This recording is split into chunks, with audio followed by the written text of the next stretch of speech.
What's up, guys? Almost Father here, back for the first video of 2021. Interesting start of the year, I could say. We thought the worst was behind us, but it looked like it's going to be ahead of us. Today's video, I haven't done much on this. I'll figure I'd go over the topic, and that is on first aid. Of course, you want to have a first aid kit in pretty much your car, your house, your bag, of course, if you're bug-up bag, or hiking, or hunter, or shooter, you know, whatever. I mean, if you go out to the woods to shoot, you want to have some kind of first aid kit with you. If you go hunting, you want to have one with you. Even in everyday life, it's good to have one. Working, construction, automotive. I know for a fact my hands got busted up a lot of times dealing with stubborn bolts and everything. And it's not the simple fact that most first aid is more basic. First aid is one of the probably most overlooked things, because it's really simple. You don't have to put a lot of time and effort into it. It can be very cheap, or it can be very set up. Now, of course, out here I've got my level 1 trauma ifak kit and my, I guess you could say, wilderness first aid kit. Now, I do have one in a vehicle that is a little bit bigger. It's meant, I think, for 10 people, I believe. This obviously is set up for one. And I'm going to go over the contents in both. I do have a video on this out already where I unboxed it and reviewed it. So I'm going to try to make this quick. I don't want this video to be long because it is currently raining right now, and it is a very cold rain. So I do not want to be caught in the middle of this.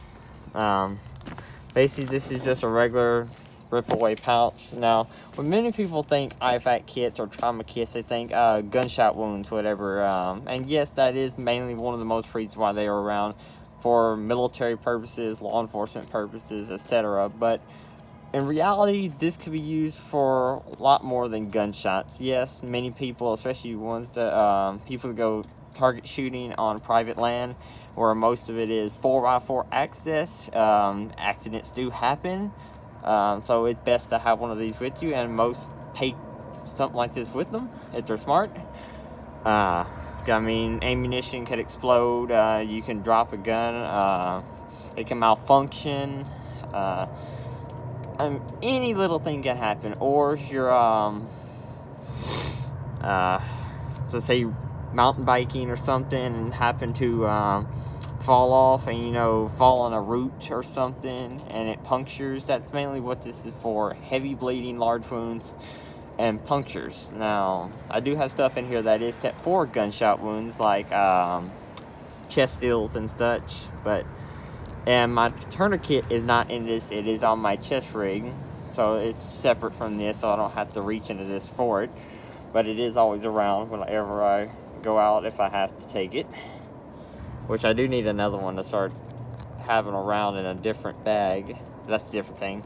Now, as far as certain wounds, basic stuff you can treat on your own or keep somebody alive long enough until EMTs can get there. Some, like if you're on ATVs or something and you roll one or whatever, you may feel fine, but I mean, you could have internal bleeding, even a punctured lung from broken ribs. Any little thing can happen, especially if you get wounds in the head, neck, hands, and feet. You want to go to a hospital, especially the head, because a little bump on the head can become something real serious real quick if left undiagnosed. So that's just that. Get into this. I'm not going to go into big detail on this one. Do this one-handed. My hands are kind of numbing up, actually.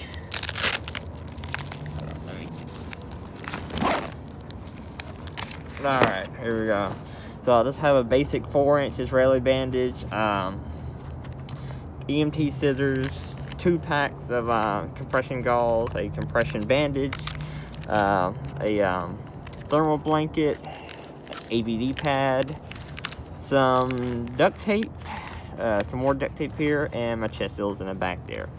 Now, these pressure bandages, they don't have to be, like I said, they don't have to be for just gunshot wounds specifically. They can be for punctures, heavy bleeding, or even if, well, this is a good example, if you're working, well, combined with the tourniquet too. If you're working lumber, if you're dealing with chainsaws and stuff, I know a lot of chainsaws or newer chainsaws have anti-kickback, so the odds of injury are kind of lower than back in the day. But some things still happen. You can get a bad cut off of anything, and if it just nicks an artery or bust a blood vessel or something, it could turn very serious very quick. But that's all for that. Now I'm going to this one. For its small size, it actually holds a lot. Now this is just a med pouch from a Walmart Be Prepared first aid kit. Nothing really special. But I'm just gonna go over here if I can get everything down. Quality's kind of bad on this. I don't know why. This has just basic stuff, but it can treat anything from your basic cut to the first aids of the shock. Let's see here. I just have some. Now, I probably should add some more stuff to this, but I think this is fine for now. I got some antiseptic wipes. Got some antiseptic ointment here. Just Neosporin, typical. Lip balm. I didn't even know that was in there. What is this? Insect protection. I guess that's something like oh, that is that's I didn't even know that. I've never seen those in here. That's insect repellent. Poison ivy wipe. There's some basic gauze here. Just some little ones. Sunscreen. What was that? Oh, burn cream. I also have some super glue. I keep some super glue in my smaller first aid kit too that is on my chest rig. Butterfly closures. Always come in handy, butterfly closures. I can't tell me how many times I had the little cuts that just a bandage wasn't really needed for because they weren't bleeding, but they would sting. Like, I guess you could say something like that right there. I mean, of course, that's too small for any bandage, but just that cut that doesn't bleed but stings. That's probably one of the most irritating things. So butterfly closures come real handy. Okay, some more repellent. Some larger, but I guess large but small bandages. Some alcohol wipes. I probably should add some more of those. There's only 6. There's not enough. Now, this is one of the things that I remember from my childhood. This works. Full bottle of Campho-Phenique. I'm not exactly sure if I'm saying that right. That's always what I've heard it called. It is medicated pain and itch relief and antiseptic. Full bottle there. And I have a good chunk of bandages here. Good amount there.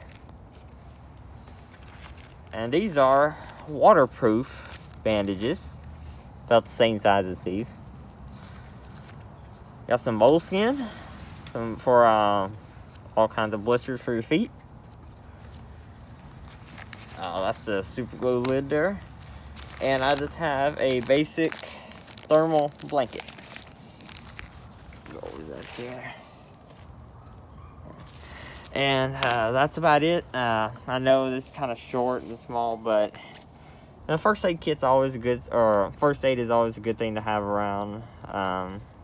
Even the littlest cut, it doesn't really matter if it gets infected or not. Well, it does matter if it gets infected. Well, at least they didn't go too far. I gotta get them for they soak up any water, but it doesn't really matter if it gets infected or not. Yes, an infection is bad, but a localized infection can be treated real easy. A blood infection cannot, so just remember that. If you, monitor wounds if you start getting sepsis and all that, blood poisoning. You probably should get to a hospital kind of quick, because that's a killer. But mainly it's also too, it's the relief of it. You know, if you got a, especially a cut on your hand or whatever it is, and you're working, you know, you can't work if you keep, you know, busted open a wound or whatever it is or something. So even wrapping some tape around it, that's the one thing I need. I need to add some tape. So that's good. At least I'll figure out one thing that I do need to add. And that's what I did. The video's a little too long as it is. You know, the usual like, share, comment, subscribe. Stay tuned for future videos. I'm probably the winter months are a little slow for videos, so I'm not too sure how much I'm gonna upload. But I guess just stay tuned for future content, and I'll catch y'all next time.